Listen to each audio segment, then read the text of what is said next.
endi balalar biotexnologiyaning foydasi men ma'nosi turali birga anықтайық. Ол үшін biz topshirma o'rindaymiz. Topshirmani biz olti qaltaq adisi orqali o'rindab ko'raylik. Olti qaltaq adisin biz sabaqlarda qo'llanib жүрміз. Ережесі тақтада естеріне салып кетіңдер. Сендерге қара қалпақ. Зарина саған қызыл қалпақ. Дмитрий саған жасыл қалпақ бүгін. Лиза мен Татьяна бізде көк қалпақ. Ол ойды қорытындайды. Ол үшін біз мәтінді аудио арқылы тыңдайық. Құлаққапты киеміз.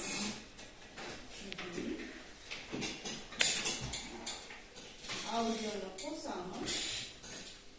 Мұқият тыңдайық.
Аудионы тыңдап болды.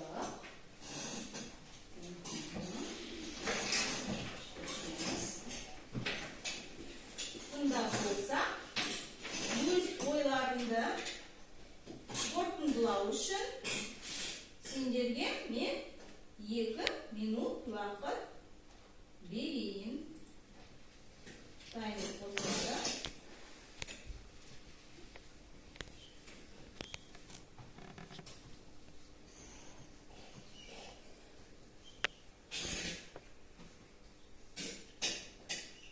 Ойларында қалпақтың түсіне қарай білдіресіңдер.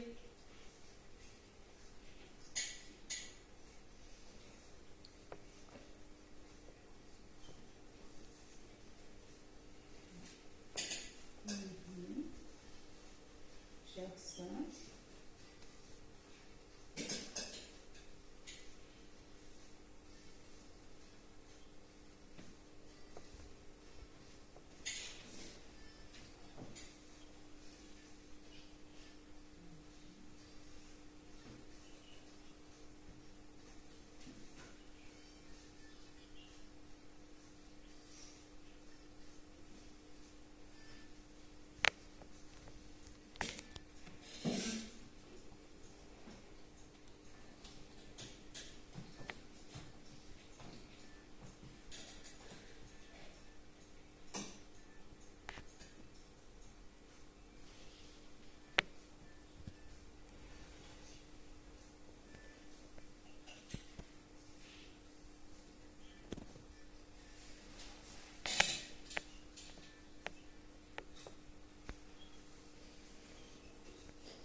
20 ғасырда пайда болды.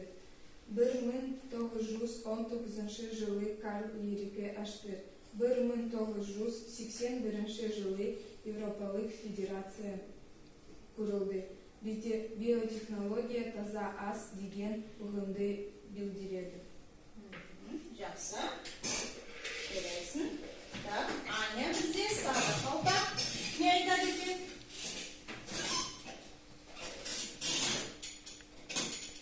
Биотехнология адамға пайдалы, кетпей жаңа организмді шығарады.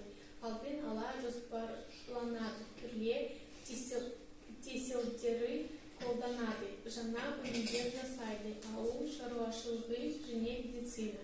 Сияқты салалардағы процестерді жақсартады. Жарайсың. Сонымен биотехнология пайдалы, е? Сенің ойынша. Жарайсың, жақсы. Қара қалпақ не айтады екен, Ярослав? Биотехнология адамға зиянды, себебі жасында организмді шығарады. Табиғи болмысына қарсы көп шығынды уақыт жоғалтады. Ярославтың ойынша биотехнология пайдасы жоқ, е? Уақыт көп алады, көп шығын шығарылады. Арсен, сен қалай ойлайсың? Ярославдың айтқанына қосыламын. Биотехнология адам өміріне пайдасыз. Жарайды, жақсы. Қара қалпақ өз ойын айтып білдірді. Енді біз қызыл қалпақты тыңдайық. Зарина? Бұл ғылымның соңғысы таза алым ұғымын берген Карл Жағының. Тамаша. Зарина бізде өлең шығарған. 4 жолды өлең шығарған. Жарайсың, Зарина? Қызыл қалпақтың рөлімен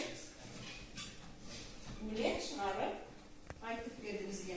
Дмитрий, сізге жасыл қалпақ. Өз ойыңызды айтыңыз.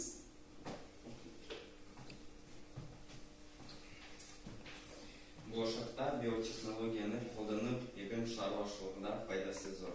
Бір жылда өнімді бірнеше рет алуға болады. Ұзақ сақтауға қол жеткізеді, адам өмірін ұзартады, иммунитетті жақсартады. Сонымен пайдасы сөйлеген биотехнология. Енді бізде көп қалпақ қалды. Олар өздерінің айтқан осы ойларды тұжырымдап, қорытынды шығарады, е? Барлығын тыңдай отырып, биотехнология жайлы мынадай тұжырымға келдік. Біздің ойымызша бәрінде жақсы атсалыстыңдар, бірақ көп шығын шығарса да, табиғи болмысына қарсы болса да, биотехнология адам өміріне пайдалы деп ойлаймын. Себебі биотехнология болашақтың ғылымы. Ал Лиза, сен қалай ойлайсың? Сен қандай қорытынды шығардың бүгін? Болашақта биотехнологияны қолдан рухтандыруды тиімді пайдалануға болады. Өнімнің сапасын арттыру мақсатында паразиттер мен түрлі зиянды құмырсқалармен күресте табиғи әдістермен жүргізуге бетбұрыс жасауда. Ауыл шаруашылығындағы биотехнология дегеніміз осы. Жарайсың, жақсы. Сонымен көп қалпақ бізде биотехнологиясының пайдасы зор екенін айтып кетті. Биотехнология сонымен пайдасы бар ма биотехнология?